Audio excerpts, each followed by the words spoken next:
Selamat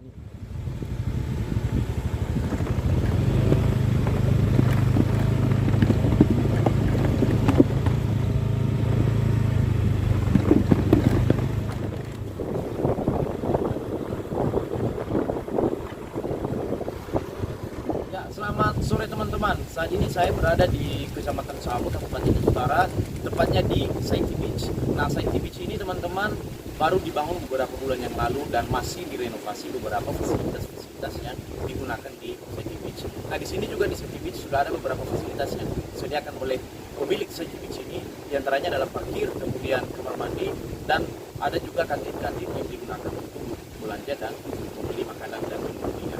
Nah, di sini juga teman-teman di Saiti Beach, teman-teman bisa menikmati keindahan sunset di sore hari. Nah, bagaimana sunsetnya dan suasana di